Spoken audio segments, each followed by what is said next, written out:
Hello again and welcome back to my channel. Today I have a really fun project I'm going to show you. It's all about mixing colors.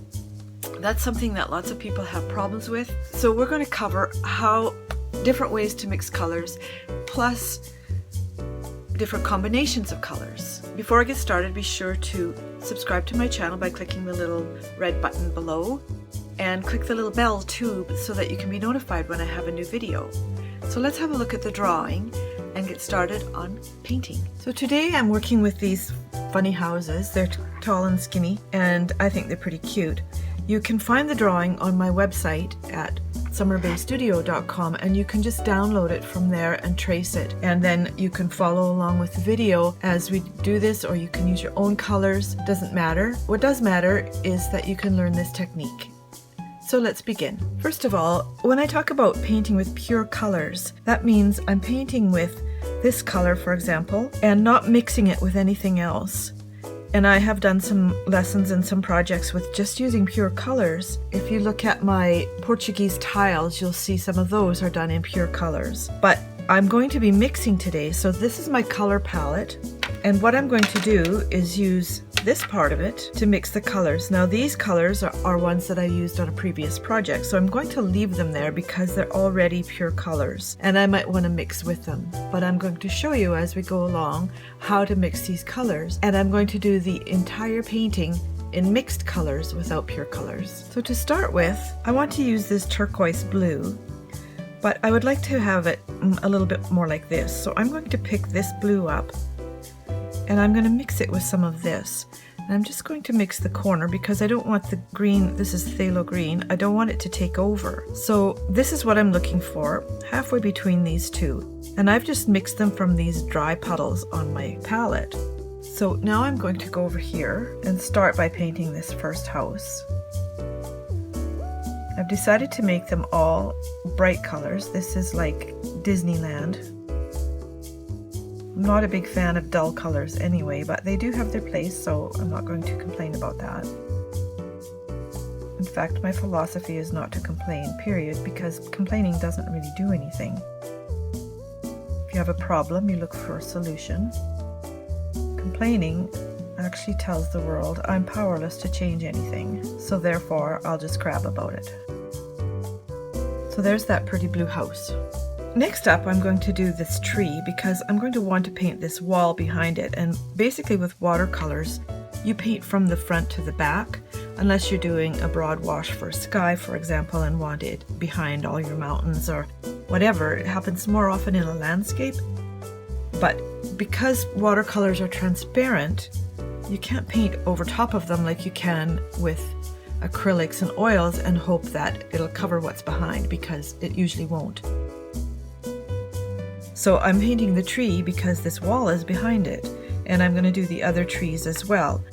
So to do my colors for that, what I want to do is I'm going to take this permanent yellow green, make a nice little puddle of it here, get lots of pigment in it, and then I'm going to take some hooker's green, which has a little bit of a blue tone to it but is deeper, and say let's mix them together because I didn't want the really dark one. I think that'll make a nice color. If I want it to be thinner, I just add more water. So let me show you that. Add water, and I don't do it to the whole thing usually. I'll take it off like this so that there's less pigment in it, and then take some out of my brush like this. If it still has too much water in it, here's an easy solution. Take your paper towel and just go tap. It doesn't empty the brush, but it'll suck up just enough to take the drippiness out of it. So now we'll go in here with this little tree. And I'm not going to fill in every spot because I want branches and I want a bit of variety in the color. So I'll leave that like that. Then I'm going to go back in and pick up some of that hooker's green just by itself. Take a bit of color out of the brush and dab it in here so that we have some variation in the greens. And now I'm going to let that dry. However, notice how the colors have mixed on the paper. We've got the color of the permanent yellow green and the hooker's green, and then I've put in just the hooker's green and it's mixed in with those other colors. So that's the other way you can mix colors, and let me show you that just briefly.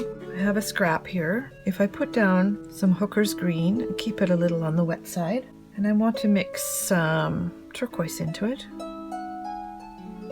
so they're side by side. It will mix here, but I can also just go and mix it in here. And you can see the variation in the color in there. Watercolor is so fascinating. Now for this little tree over here, I'm going to pretend it's a little bit closer to fall. So I want to pick up some of this green and I'm going to mix it with this yellow here to make it even more of a yellow green. Oh, that's a pretty color, wow. It looks fantastic next to this blue, turquoise blue. I love it. But since it's fall, it's going to have some leaves that are a little bit darker and some that are more yellow. So I'm going to take some sap green with my brush and I'm going to mix a little bit of that too on the paper. Since it's such a tiny piece, I'm not going to do very much. Now you can see how those colors have blended here as they've dried, and we've got some variation in the tree, in the leaf colors. So I'm going to go ahead and do the rest of the trees and then we'll come back to the houses.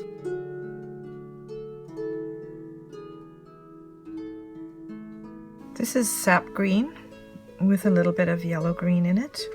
And I'm just going to dab in a bit of olive green so that it can mix in here as well. For this one, we've got a similar combination, some olive green with more sap green and a little bit of phthalo blue to give it shadow underneath. And for the final tree, I'm going to pretend that it's a Japanese maple and go with a cadmium red deep. This is a pure color, but I'm adding Madder Lake light right into it.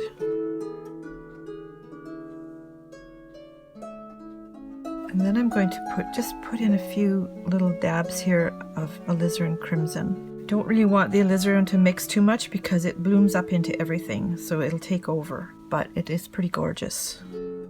Now what I want to do is start doing some more of the buildings, and because this is dry, I can work next to it.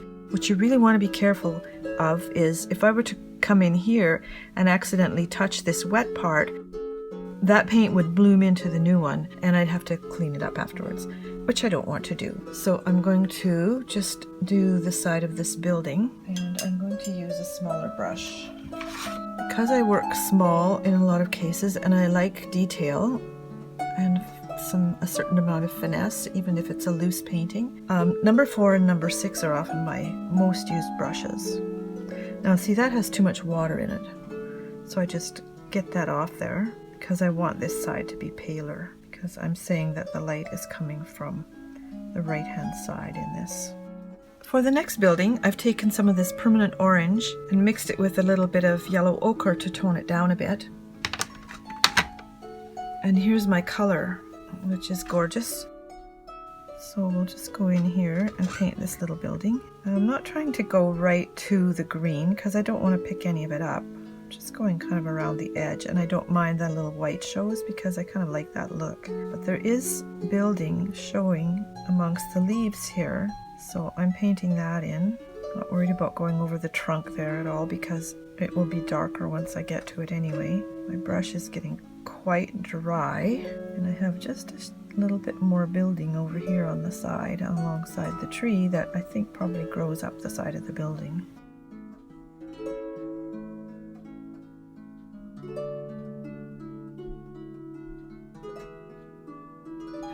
Now that my blue house is dry, I can go in and do the roof of it, and I've mixed some burnt sienna with some raw umber. Burnt sienna is quite red, which is beautiful, but because this is about mixing colors, this is what we're getting. And I'm painting the whole roof because I'm going to go back in once it's dry and darken one side of the roof, which is another way you can add dimension. You can either do it in 2 different parts or you can do it in layers, and I like using layers. For this center building, I thought I'd go a little bit more dramatic, and I have some paint already out here. This is a puddle of ultramarine deep, and I'm going to add some permanent blue violet to it and just wet it and get it going here. If I wet it all and want it to be more violet, not violent, I'll add more of the purple to it. And if I'm not sure how it's going to turn out, I take a scrap of paper like this and test it. Well, that's a stunning color, but it's way darker than I want it to be. So I'm going to just add a whole bunch of water, like pull some of this off here, and then try it. Lovely. Now, as you can see, the paint has been watered down enough so that it's quite pale, which is what I was looking for. I'm going to come back to do the sides of the buildings as I work along, but when you're doing pieces like this where there's a lot of different little items in the painting, you can just let something dry and move on, go back to it, you know. That way you don't have to worry about your paint blurring when you don't want it to. So I'm going to make this a pink house, and I'm going to use something I've already got on my palette, which is Opera, which is this super bright pink. And I'm going to mix in some quinacridone rose with it and ask myself, is that enough of a change? Because I want it to be less vibrant. So again, I'll take a scrap of paper and just try it. Well, that's pretty good. I think I might want something a little bit less brilliant, so I'm going to try some Madder Lake light in it. Yes, that's what I want. More of a red pink. And here it is on the, see the difference? So nice. Just look how it's coming up. Now see how this is bleeding back in here? That's because this is drier. And that usually happens when you're using too little moisture. Where you put a wetter paint next to a drier paint, it'll push back into the drier paint and give you watermarks like that. Since this is just a funny sketch, I can leave it like that or I can fix it later. One way to do it is just to paint over the dry part again so that it's as wet as the wet part. The other way to do it is just to wait till it all dries, and then you just kind of feather it with a barely damp brush. For my last house, I'm going to use emerald green, and I will even show it to you in my big messy palette. This is how it often looks, so if yours looks like this, you're doing well. So this is an emerald green. I decided to mix it with lemon yellow just to see what happens. So here's my puddle. I'm thinking, ooh la la, that is a fabulous color.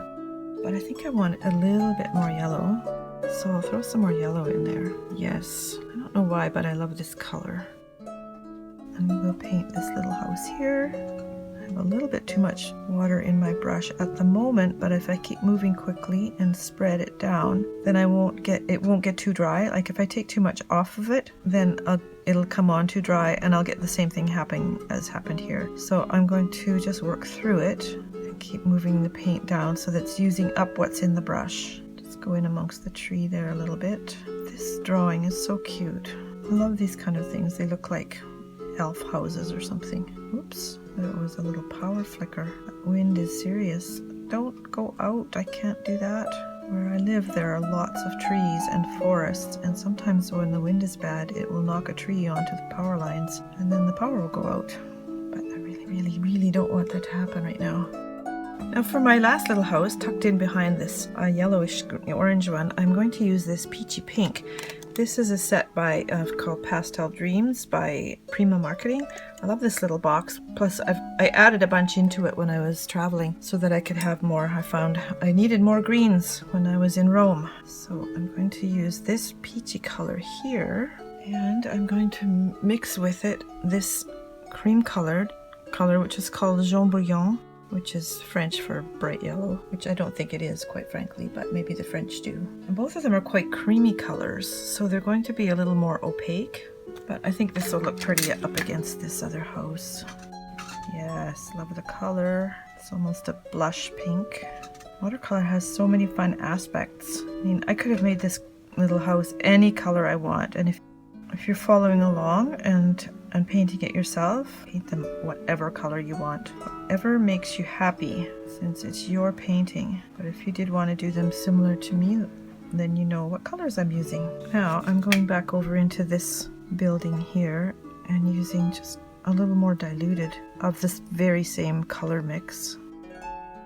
I'm doing the same with the pink building, using the same mixture, a little bit more water in it so that it's a little bit lighter. Ladies and gentlemen, this is so easy to do. You're just basically filling in spaces. Since one of my goals is to help people get over their fear of watercolor, Like everything, it's only difficult if you don't know how. If you do know how, it's not difficult and it opens up a world of possibilities to you. So the first step is to get over fear, and the best way to get over fear is to start doing it.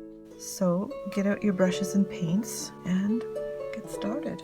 Now for this building here, I'm going to use a little bit pinker mix of the creamy color that we've got there. So this roof is dry. Like I said, I will come back in here and put another layer on this side of it so that it's deeper than this side.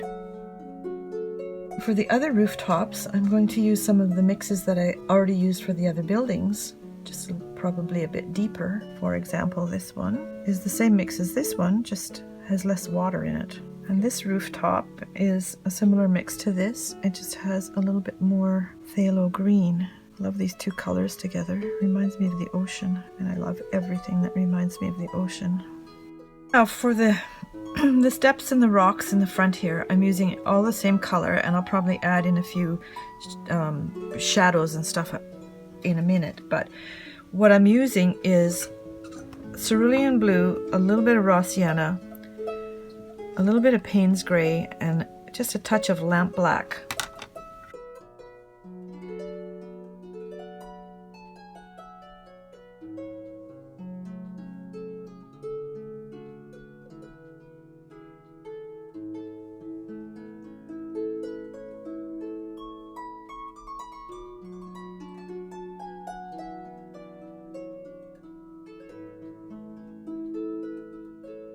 Now for the window glass, I've decided to just go with all of them with this light blue, with just a touch of this blue in it. So I'll mix that one up.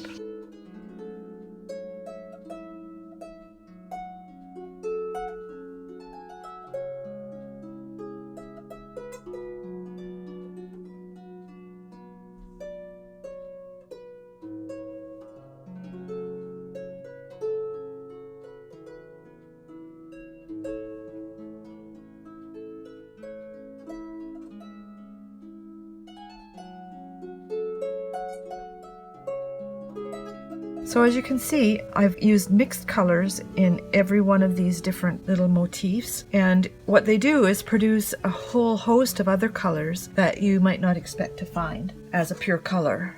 To me this looks a little bland, so I'm going to dress it up a little bit. One thing about watercolors that you need to know is that some are stains and some are pigments, and perhaps that's something that I'll cover in a different video. However, if it's something you think you might be interested in learning, just make a comment below and I will endeavor to do that. If you want to add a little more detailing, you can always use a pen, and this is a micron pen, which is waterproof. So I'm going to just put the doorknobs on here. And then I've got a finer pen, which is a 003, that I can just do some little lines in the tree trunks so that they look more like bark, but you don't have to. Just do whatever makes you happy. The thing about watercolor is it's a happy medium. Haha. So feel free to do what makes you happy. I think we're finished. Now before you go, be sure to subscribe to my channel and click the little bell so that you can be notified when I've got a new video, and have a look at these other videos that are showing up here. And I'll see you next time.